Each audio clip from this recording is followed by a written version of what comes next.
right, so we're going to try again with the,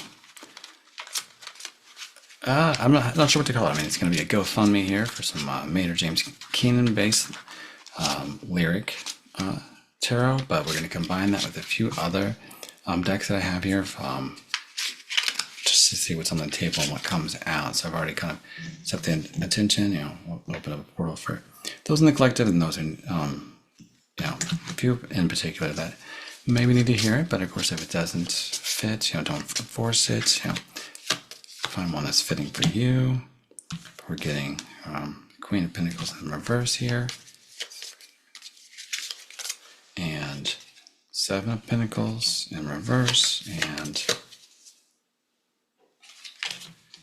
Ace of Pentacles in the reverse. So, all right, I'm going to take a look at this energy because 1 and 3 is to kind of get us started here. Let me take a look. I mean, this is in the reverse, but I'm kind of looking the other way for the art here there too, because I mean the kind of the inverse of this energy is that there's maybe you're overburdened or overwhelmed or stretched kind of too thin a little bit. But this, I mean, the context of this and the energy that I'm looking at is there's an appreciation. This is I guess it would be a love reading or that. So what like even it's giving like that grace under pressure. Because it's like I'm getting like through you the obvious, just to see what occurs behind the eyes of a fallen angel, and then whether that's like the the sort of the universe or whatever. There's testing that's happening, maybe intentionally or not intentionally. There's just a sense of like you're, I don't know, when struggles are coming, with the real and authentic character that's revealed. It's not, oh, okay, I'm like, you stay you. That's what I mean. You stay authentic, and don't try to, is that people pleasing, I guess? That's like, you don't do to like, oh, I'll accommodate this or accommodate that. Like and not, you remain true to yourself. Now you want things to work out, and you might, you're judging like the best in them, or you're assuming the best, or you're giving them space to find themselves, or, you're not like harsh or judging or wanting to like, build up your ego by kicking them while they're down or finding their kind of way. But as there's the issues of life, it's just that the lyric is like 3 Libras. They like that you see through them, right? I see you, I see through. Anyway, through the obvious, just to see what occurs behind your eyes. So it's like they were testing you, and as well. And I think it is that there's a gentleness that they appreciate a little bit. When you're this Queen of Pentacles in the reverse, you're stretched too thin, or just overwhelmed, you're struggling. There's a genuine care that you show for them when they're struggling, when there's little left to give, kind of thing. But this is, because I'm getting the part that's not the negative aspect of this song, which is that, kind of not being seen in a sense. This is like, in a sense of therapy, like this person is actually, like you're seeing each other and appreciating each other, and so one person is seeing through the other person, kind of thing. It's from the point of view of Maynard, actually seeing through, but kind of there's an appreciation of the vulnerability and the genuine care and essentially the authenticity of what's behind the eyes. And as a fallen angel, it's not necessarily the person is a fallen angel, but when they struggle and their ups and downs, there's that patience, and there's that, it's like you're helping their abandonment issues, because like where the places where other people did abandon them, or the first sign of whatever, others would bail, that kind of thing, and like you're like stick with them. So when we get into this like Seven of Pentacles reversed, And that's just the frustration. I think this might be a distance or separation situation. Take it as it resonates, but you know, somebody is feeling stuck. They're questioning if these things are going to pay off. If you know what song is coming, we'll go ahead and put that in the comments. But I am going to say it though this time. But there's this shared. It's a fear of instability, and whether this is emotional or practical, there's a little bit of some doubt that's on somebody's side about building something lasting together, and maybe that's because of the challenges there, kind of thing. So there is a feeling of frustration or like a lack of progress or clarity. Maybe one person is just like forcing it. One person is just like went all in, like, a poker metaphor or something, to try to like break the stagnant energy, not understanding what was maybe needed to come out the other side of this kind of thing. Maybe it is a shared fear, that kind of thing, with the Ace of Pentacles reversed also, of the instability. It's like questioning the inference that whether they're taking the right actions, but and whether their actions will lead to an instability, and building something lasting. So there's, I'm feeling like a hopeful energy here, but it's like that time pressing in before the manifestation, and I think this test is sort of like, hey, are you still in this because of the person, right? Whether or not their ship comes in or something, if it's just, not struggling necessarily, whatever, but I think that's maybe there's a test of the ancestors or like otherwise or something, something bigger happening, and it's not necessarily, because nothing is guaranteed, right? But this is that like draining, this song is the patience. You're draining patience, you're being drained of vitality. This person may be overcoming narcissistic tendencies. The paranoid, paralyzed vampires act as a little old. And yet, you're,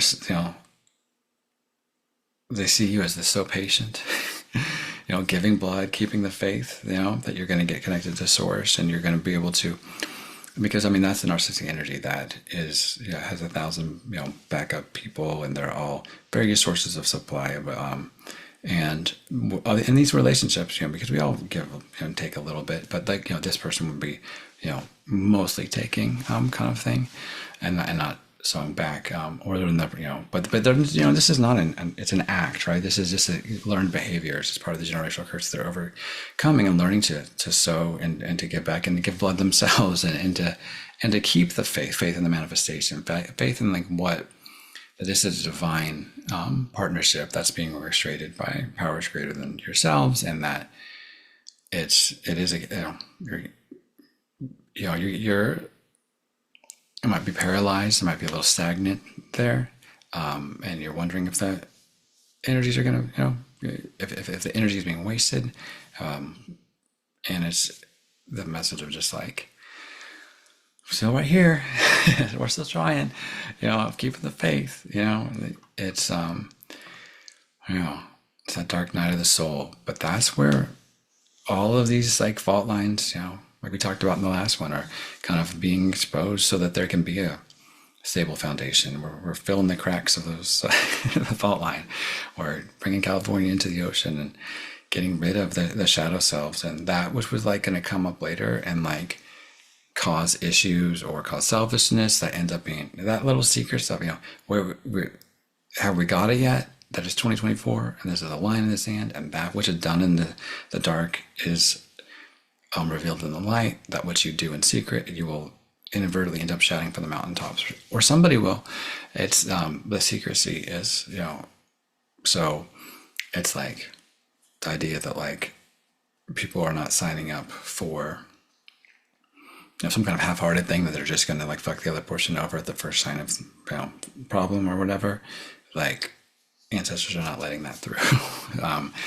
These are real divine partnerships, so of people that are like committed to, through thick and thin. There's that. It is not, I really like that, we're talking about this, there are so many tool narcissistic metaphors, right? And that's that karmic energy that they can't connect to source and does connect to other people, and validation is continually, they can't validate themselves. They can't connect their own self. They don't have a self. It's theirs. That they use the witchcraft to generate sources and validate to be validated, and the shadow work that we are doing to get rid of those tendencies, and the reparenting we're doing to our inner child and to get connected to source, and then take that energy and to build others up is and then but also get them reconnected to source, and so that they're not entirely dependent. Might be financially nice if people are dependent on you, but it's much nicer when you have good karma, because you could we are just, but we're a bucket with a hole in it, right? That's what Jeremiah says. We can't hold the water. We're a great funnel, a really bad bucket, that kind of thing. And it's like it's not sustainable. And that's the same thing for the relationships, right? Because what happens is this like Ace of Pentacles in the reverse energy is that, like, when we're kind of pairing that with this energy, we're slowing down, or maybe we're prioritizing, and we're starting to communicate openly about what's happening, what's going on. We're forcing our hand a little bit. That's that I'm all in, and then you have to either go all in, or you have to, like, I guess hold, right? But, or I don't know, maybe there's a pause or something. But this is that, it's giving flood. This is what you're trying to avoid. This ground is not the rock that I thought it would be. I thought I was high and free. I thought I was there. Divine destiny. ... I was wrong. All right. Yeah. I'm glad we didn't get a lot of undertow last time, so I'm glad we're getting some flood here. But we don't want the flood, in the sense we don't want to be again on that fault line. That you're high and free, but you must have been high, because that ground is not the solid rock. It's not the solid foundation, right? Matthew 13 is so heavy right this year, and this person sees you as a pearl of great price. They're literally selling everything they have to get where they need to be, to get this back to make this partnership happen. And it's like divine destiny. It's funny, because like I thought I was there, divine destiny, but you can almost use the other version of there, EIR.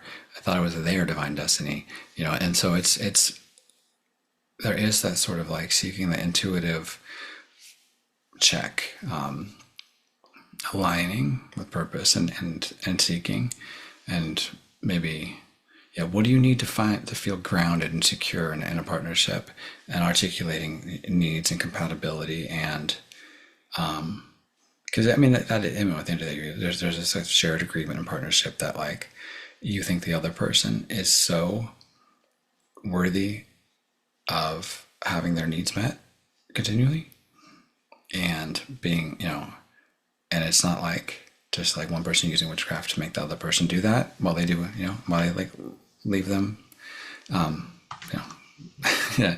that's that, the other end of the patient, paranoid, paralyzed vampire act, right?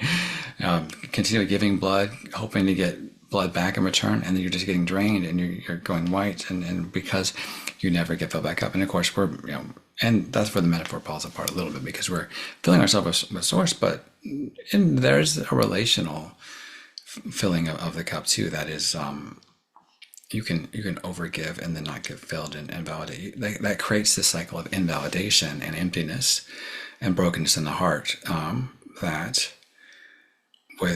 you become very dependent on source, because everybody else is draining your energy, and they're all manifesting off of it and using it to mock you, and putting you through the humiliation rituals, not knowing that, like, they're just like storing up their karma, and like giving you like reward and inheritance, and reverse positive, zero debt, because when you ascend, there's a balancing that happens, and these people were betting that you wouldn't ever do that, or this person. So Saturn comes around, a 1 to 10. So so they're drawn to your resilience, or maybe that's what you're drawn to in them, however it works. But where someone sees strength and how you persevere in the chaos, and even when your patience wears thin, you're enduring. So fragility, but quiet determination. Vulnerability, I guess, is better. There's something primal that's kind of ignited, that barrel, like willing to fight. We're still using a lot of Buffy season 6 here, I think, and there's that that initial like fighting your way through it. It's the action movie. Yeah. I mean, there's that battle, like, is it alive when you're touching me? Yeah, kind of thing.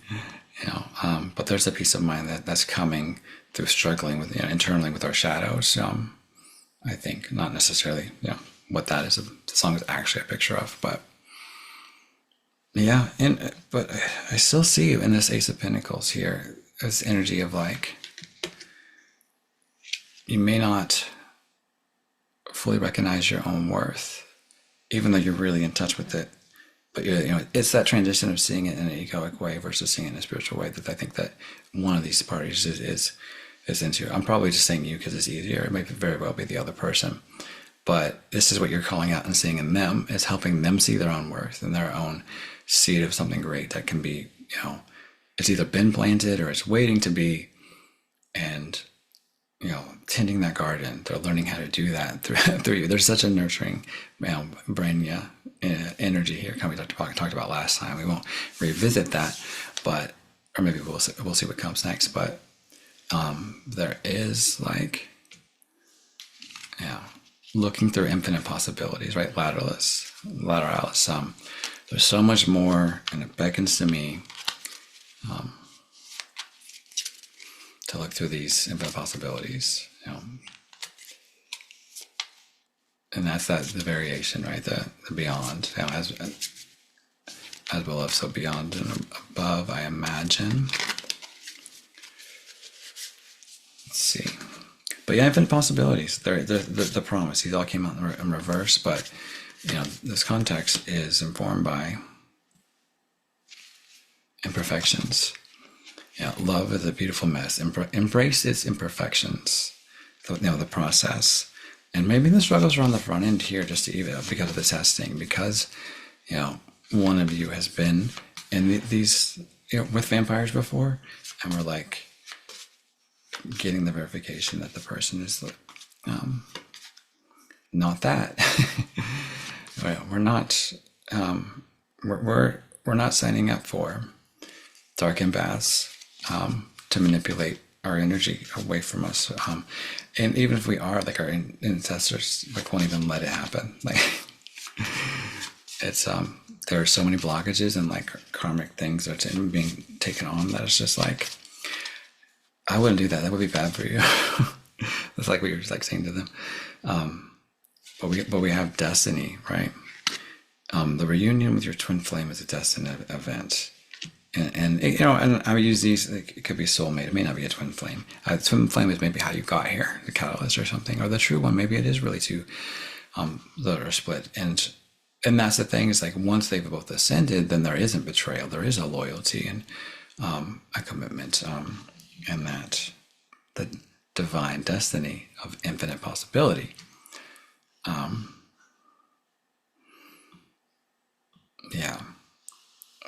There may be some rebuilding of trust and finding of something new, that we get from these new ones, that comes from there. Can you repair? How that's what's being tested, I think, is like, how good is your skill set for conflict resolution and repair and holding space for others when there is you're going to continually be let down. We always line up for the idealism and illusions, and we also always strive to be that for the other person. But how well do you adjust the reality and the setbacks? Because that is the true Empress energy that can alchemize that and transmutate those, and build from that. And you're getting, rewarded because you're alchemizing these things into,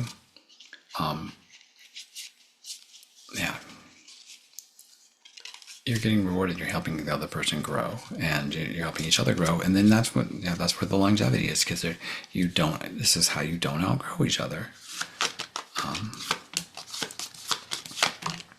And that's learning to not just write everybody off that has a potential, because they're actually not a narcissist, or they've found the cure for it. So we're getting 8 of Cups here, and so there is the, how do I do this? Yeah, 5 of Cups here with the 8 of Cups. Okay, but it's Orestes, with the 5 of Cups. I know we're like, oh no, 5 of Cups, on the universal energy, but it's I think we set the intention that this was going to be knit to not just the meaning of the card, but the associated lyrics that I've created here.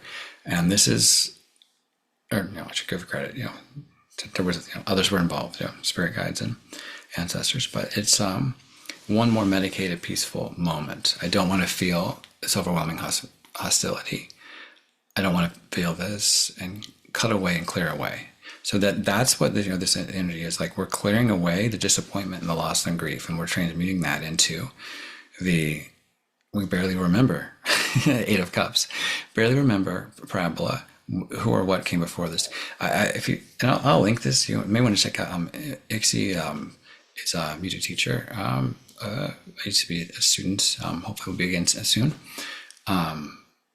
Music theory, but she does a lot of Tool, and she just did this song again. It's so funny because I was showing my sister, I'm teaching her this song on different instruments, and I think she'd done it before. We watched some of her video, and then she revisited it. So collective unconscious.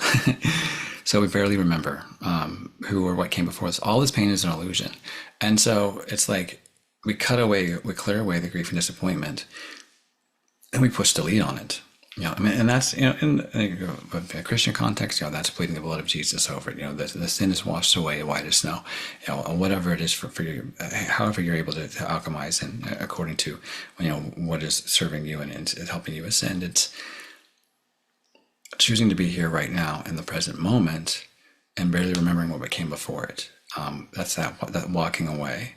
And we're still in the energy of the patient, where it's like, and I still may. Somebody might be like, yeah, I'm still here, but be patient. But it's, we're all, it's always free will. And it is, are you going to spend, you spent so many years in question just to find you've known it all along, kind of thing. What did you sign up for? I think you are going to feel what you want to feel. Let's seek some confirmation on that, actually.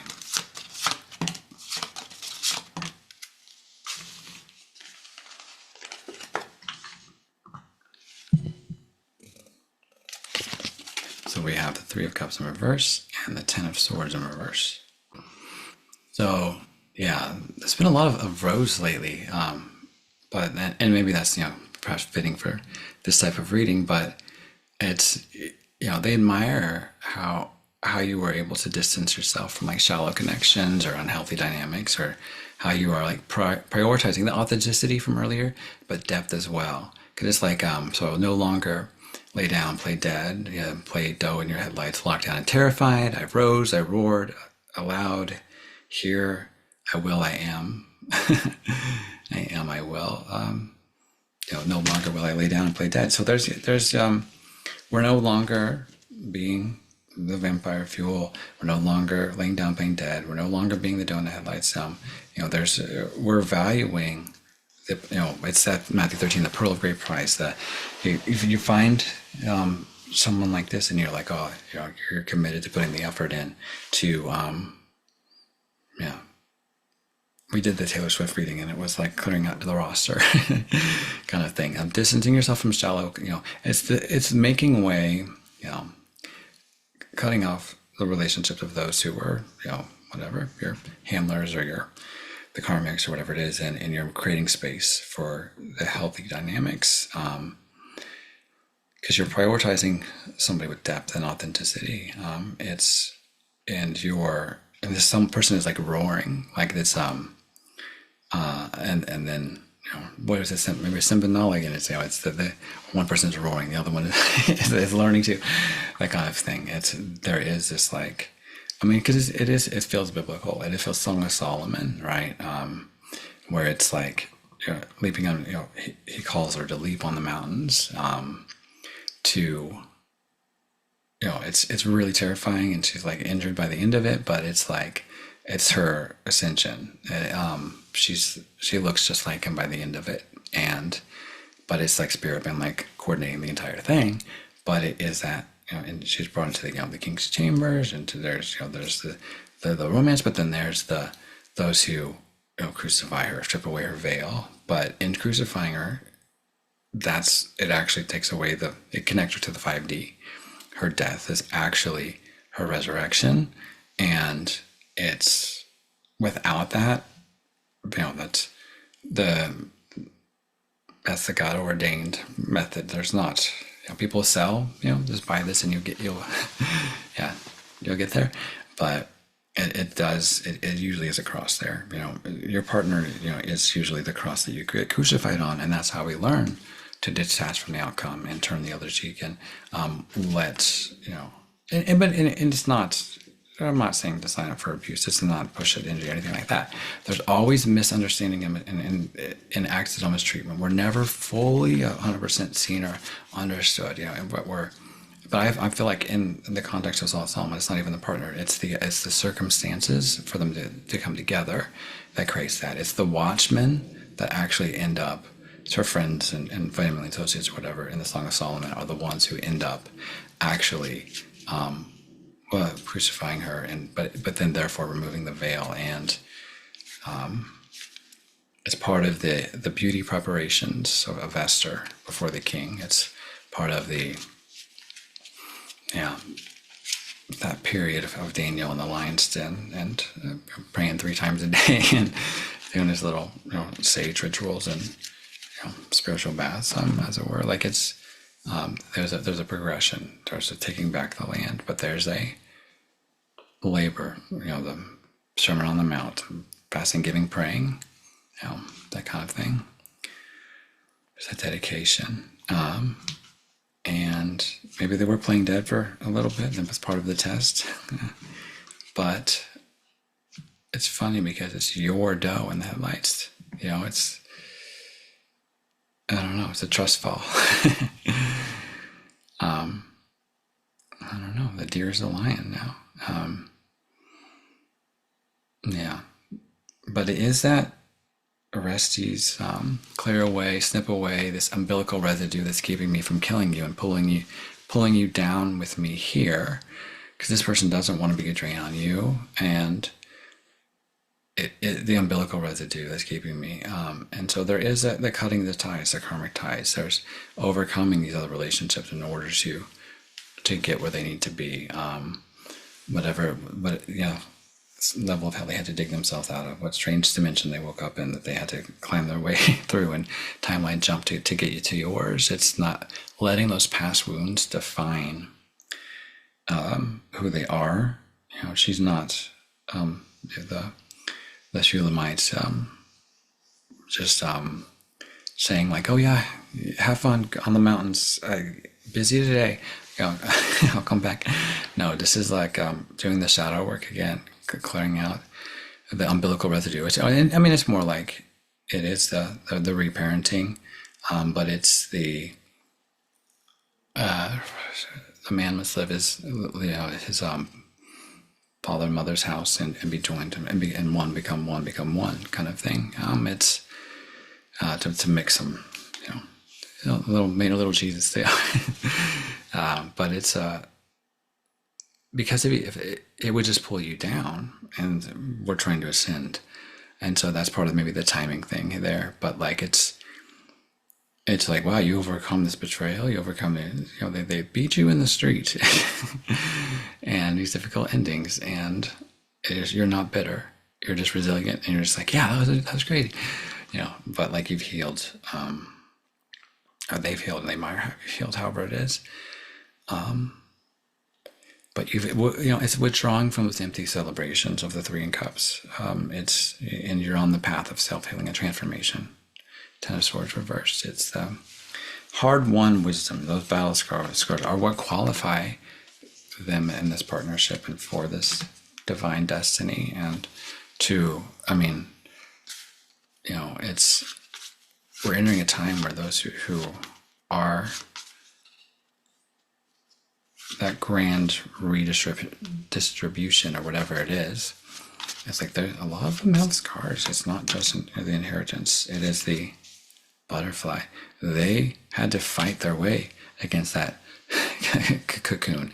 That was their severing of the umbilical residue, was that process of just like kind of chipping away at Buffy season 6, the same way the vampires have to, like, they get bit by the vampire and then they have to fight, Kill Bill style, fight, claw their way out of a coffin, which is their superhuman strength, enables them to do that, whatever it is.